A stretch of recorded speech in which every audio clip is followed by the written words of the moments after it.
Sahabat GPIB yang terkasih dalam Tuhan, salam dan damai sejahtera bagi kita sekalian.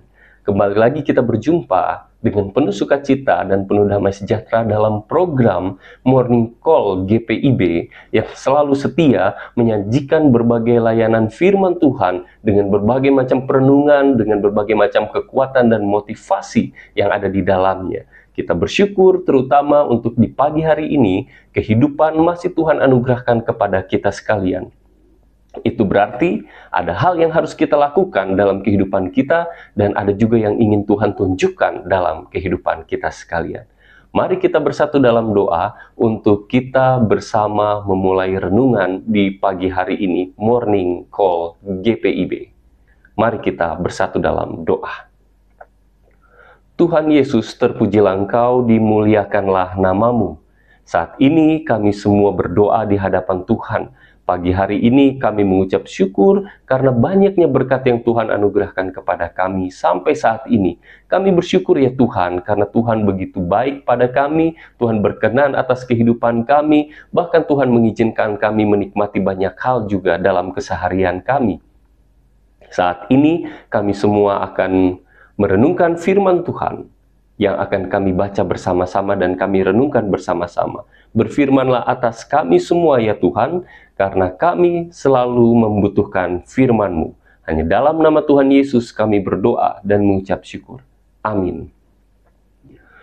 Sahabat GPIB yang terkasih dalam Tuhan, mari kita siapkan pembacaan kita saat ini. Pembacaan diambil dari Ester 4 ayat 15 sampai ayatnya yang ke-17.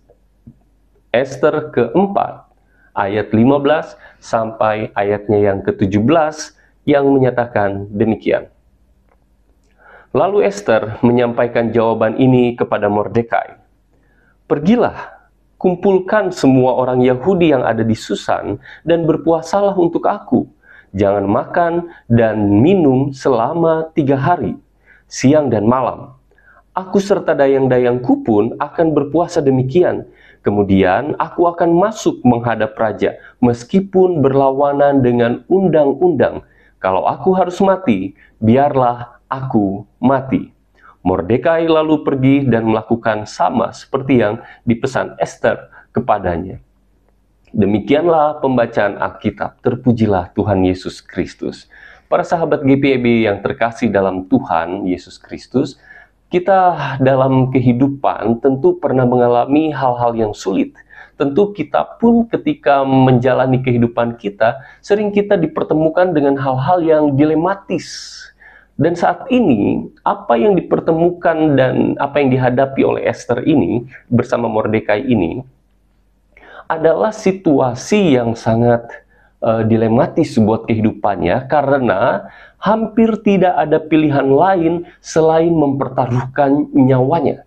Kenapa seperti itu? Sama seperti yang sudah kita baca sebelumnya dalam teks-teks sebelumnya, bahwa karena perilaku Haman ingin mengungkap jati diri Mordekai yang adalah seorang Yahudi, maka Haman mulai mempropaganda, memprovokasi raja saat itu untuk menghabiskan nyawa orang-orang Yahudi di tanggal tertentu. Dan kemudian pilihannya adalah siapapun orang Yahudi yang ada di dalam kerajaan juga harus mati, dibantai waktu itu. Nah, dalam konteks seperti itu, dalam permasalahan itu, secara tidak langsung membuat Mordekai dan Ester berada di dalam posisi yang amat sangat sulit. Mereka tidak punya pilihan lain selain mati. Oleh karena itu, jawaban Ester yang dipakai di dalam pembacaan kita saat ini adalah ketika Ester memikirkan satu-satunya jawaban dan tidak ada pilihan lain. Satu-satunya jawaban adalah menghadap raja meskipun itu melanggar undang-undang. Melanggar undang-undang karena ketetapan raja waktu itu adalah siapapun yang menghadap raja tanpa dipanggil oleh raja, bahkan istrinya sekalipun, maka dia harus dihukum mati. Nah, dengan kata lain, Ester, apapun yang menjadi keputusannya, mau dia menghadap raja ataupun dia tidak menghadap raja, sama-sama akan mati. Yang menarik adalah, dan yang luar biasa adalah, ketika Ester hanya diperhadapkan pada satu pilihan yang harus dia ambil sebagai tindakan kehidupannya, atau tindakan sebagai resolusi dari segala konflik yang dia alami ini, maka Esther menaruh segala sesuatunya dalam doa dan puasa. Kalau dalam doa dan puasa, sudah pasti Esther menaruhkan pengharapannya atas setiap keputusan yang dia ambil itu kepada Tuhan. Karena dia hanya berdoa, orang-orang Yahudi waktu itu tetap hanya berdoa kepada Tuhannya orang Israel. Oleh karena itu, di sini Esther sudah tahu apapun yang dia pilih, dia akan tetap berhadapan dengan kematian. Oleh karena itu, dia menaruhkan pengharapannya itu kepada doa dan puasa. Dan oleh karenanya, dia melakukannya dengan sungguh-sungguh.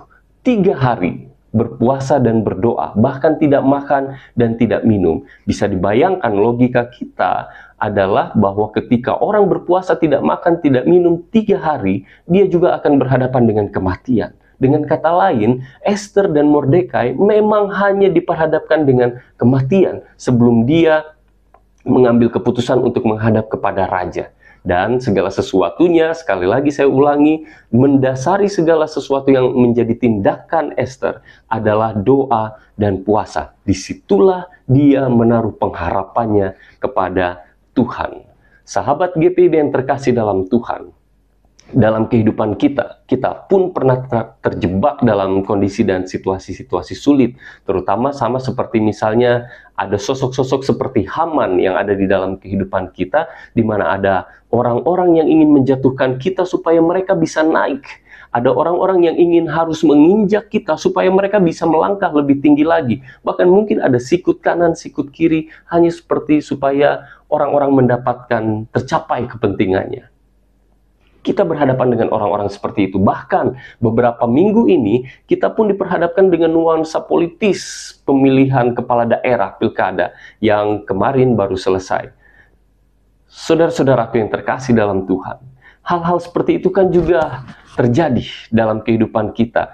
Ketika ada perbedaan pilihan saja, itu pun sudah berpotensi konflik, sudah berpotensi perpecahan.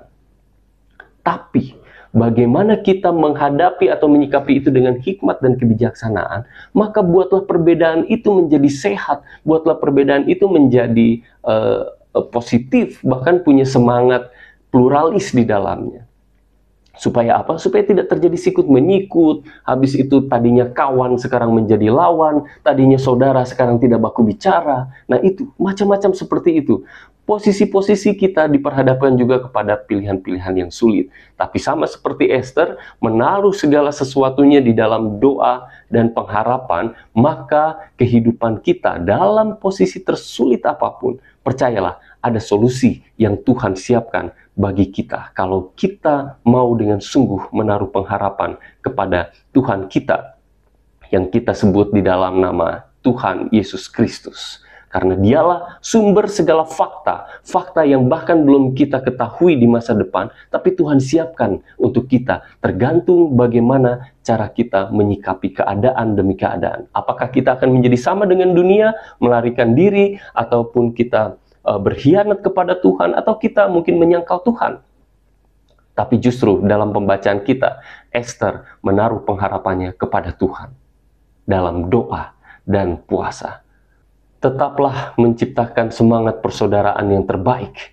Jangan hanya karena kepentingan sendiri kita menjatuhkan sesama kita. Jangan hanya ingin mementingkan kepentingan kelompok, menaikkan kepentingan kelompok, kita menjatuhkan juga sesama kita. Bahkan kita menjebak sesama kita yang pada akhirnya mereka pun berada dalam kondisi yang sulit hanya karena kita memperjuangkan kepentingan kita. Berlakulah dan berpikirlah tetap sehat, karena mata Tuhan memandang kita, ada fakta yang Tuhan siapkan untuk kita sekalian di masa depan, dan kita akan mendapatkannya itu jika kita datang kepada Tuhan, menaruh pengharapan, dan berdoalah, jadilah kehendak Tuhan atas segala sesuatu yang kami rancangkan saat ini.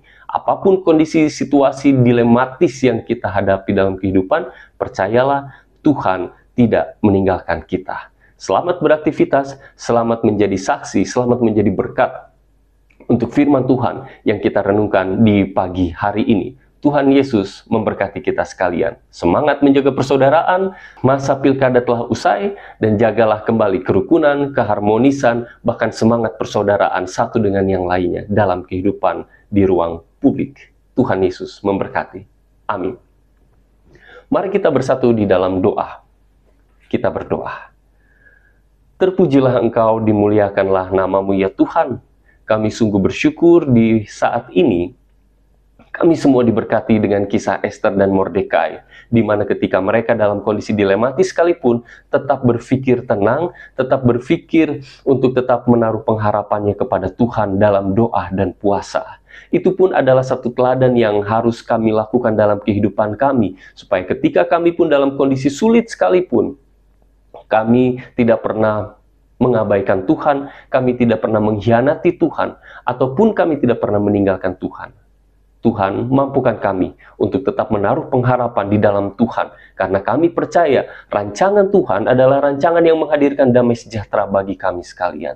Kami percaya Tuhan tidak pernah mengecewakan kami yang menaruh pengharapan kepada Tuhan Yesus Kristus. Saat ini pun kami berdoa untuk kondisi bangsa dan negara kami, masyarakat di sekitar kami terutama, di mana kami hidup berdampingan. Mampukan kami supaya tetap hidup di dalam sikap yang positif, perilaku yang baik kepada satu dengan yang lainnya, supaya kami menciptakan suasana yang damai sejahtera, terutama kami menghadirkan damai sejahtera dimanapun kami berada, dimanapun kami diutus. Tuhan Yesus, kami serahkan kehidupan kami semua ke dalam tangan pengasihan Tuhan. Tuhanlah yang terbaik atas kami semua, Tuhan sumber kehidupan kami, sumber berkat kami, dan juga sumber damai sejahtera di hati dan pikiran kami. Hanya dalam nama-Mu kami berdoa. Amin. Selamat beraktivitas, selamat menjadi berkat untuk banyak orang. Tuhan Yesus memberkati kita sekalian.